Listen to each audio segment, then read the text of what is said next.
saya tegaskan ya, hati kita ni dia satu elemen dalam diri kita, qalbu ni satu elemen yang tidak stabil. Dia sentiasa bergolak.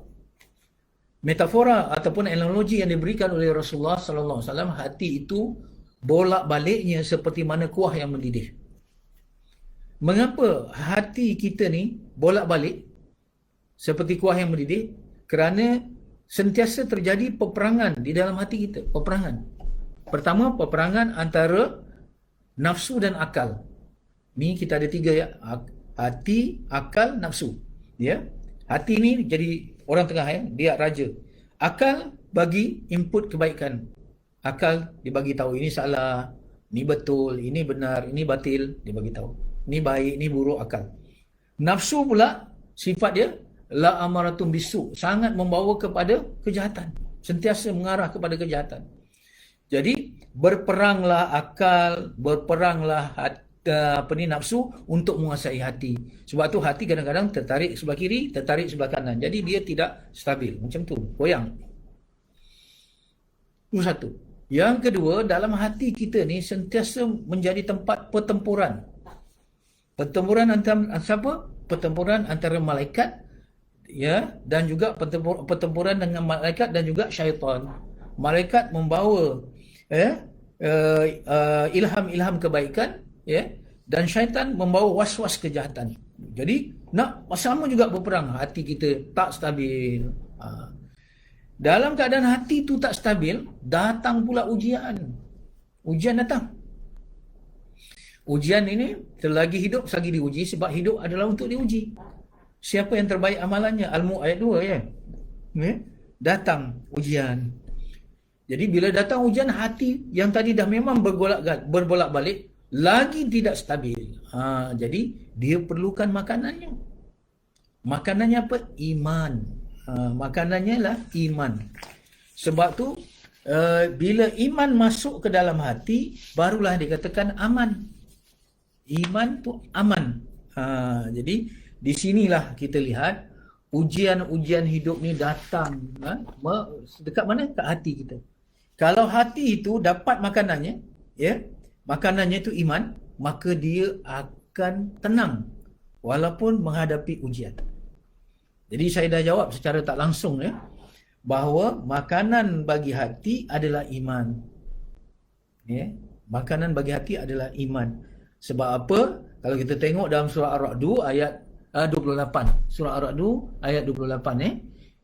A'udzubillahi minasyaitonir rajim. Wallazina amanu wa tatma'innul qulubuhum bizikrillah. Ala bizikrillahi tatma'innul qulub.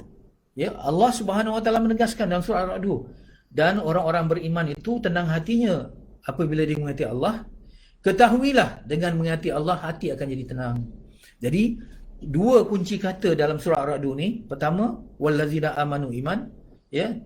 Ala bizikrillah, bizikrillah zikir. Rupa-rupanya dengar ya, yang dikatakan makanan bagi hati ialah zikrullah. Yang dikatakan makanan bagi hati ialah iman.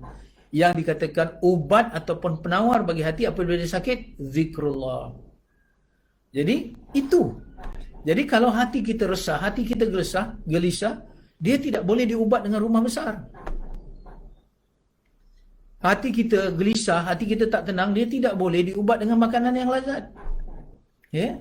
Kalau hati kita gelisah dan resah dan sebagainya, bawa ke mana-mana, melancung luar negara macam mana pun hati itu resah. Ya? Kerana itu bukan makanan dia. Kerana itu bukan makanan dia. Ini yang saya teringat ungkapan ya. Ya, dikatakan apa guna rumah yang lapang kalau hati kita sempit. Hati sempit, hati yang tak lapang, hati yang tidak tenang kerana tak dapat makanannya. Ya. Dengan wang kita boleh membeli makanan, tetapi wang tidak boleh membeli selera. Ya. Bila hati resah, hati gelisah, makanan sedap pun kita tak boleh makan. Ya. Dengan wang boleh membeli tilam yang empuk, tapi tidak boleh membeli tidur yang lena. Jadi ini semua berlaku dalam kehidupan kita. Kadang-kadang, minta maaf ya, tilam kita memang tilam yang empuk, tapi tak boleh sebab tidur, sebab hati resah, gelisah. Sebab tu di dalam Islam, kalau kita tengok antara sunat kita sebelum tidur ialah memaafkan. Ya, memaafkan kesalahan orang lain. Apabila kita memaafkan kesalahan orang lain, hati kita tenang. Kerana kemarahan kita kepada orang lain membakar diri kita lebih daripada orang yang kita marahkan. Jadi kita memaafkan tu artinya kita memaafkan diri kita sendiri, sebab bila kita memaafkan kita lepaskan. Bila kita lepaskan orang tu dari hati kita, insya-Allah hati tu akan tenang, mudah tidur. Jadi orang pemarah suka tidur.